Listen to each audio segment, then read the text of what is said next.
In this video, I will show you exactly how to change a character's clothing using regional prompts in Flow. This is a powerful feature that gives you pinpoint control over specific areas of your image without affecting the rest of the composition. To get started, you first need to bring your base image into the Flow workspace. Once your character is ready, look for the Regional Prompt tool located in the editing toolbar. With this tool selected, you want to carefully draw a mask over the clothing you wish to replace.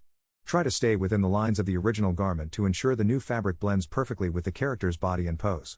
After you have highlighted the area, an overlay text box will appear on your screen. This is where the magic happens.